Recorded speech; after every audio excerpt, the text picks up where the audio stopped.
ناظرین عوامی نیوز میں خبروں جو سلسلو جاری ہے. وقت گوٹکی میں خبر ایندان وفاقی ممبر رویت ہلال کمیٹی سربراہ جماعت پنجتنیہ القادریہ پیر سید محمد شاہد علی شاہ جیلانی البغدادی پاران سالیانو عظیم علی شان شایتالیوں جلسو ذکر شہادت حضرت امام حسین علیہ السلام دربار حالیہ علیہ رسول دستگیر جیلانی آباد گوٹکی میں منعقد کیو ویو. جے میں کرنل عطا اللہ خان، کرنل جنید حاجی علی نو خان مہر، سردار عاصم خان مزاری، سید بشیر احمد شاہ پیر حضور بخش نقشبندی، مخدوم ندیم ہاشمی، SSP غلام سرور ابڑو، مفتی محمد احمد چشتی سمیت مریدن عقیدت مندن وڈے انگ میں شرکت کئی. ان موقع تے جلسے کے خطاب کندے پیر سید محمد شاہد علی شاہ جیلانی چیو تے والقادی الہ حوائجہم،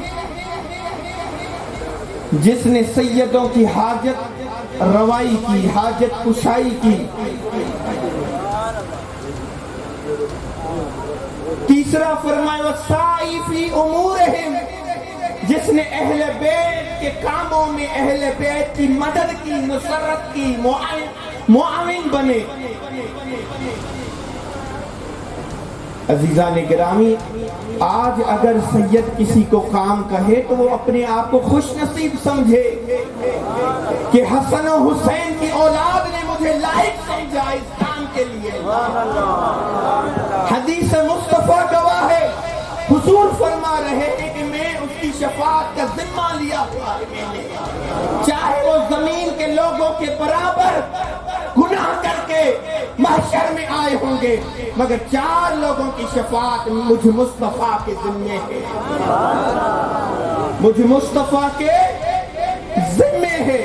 فرمایا وسائی فی امورہم، جس نے ان کے کاموں میں مدد کی.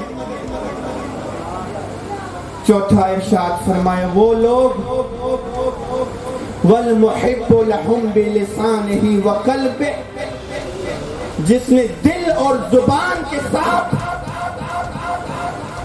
جس نے دل اور زبان کے ساتھ میری اولاد سے محبت رکھی ہوگی. مزید خبروں اور تفصیلات کے لیے وزٹ کریں ہماری ویب سائٹ www.awamiNewsHD.com.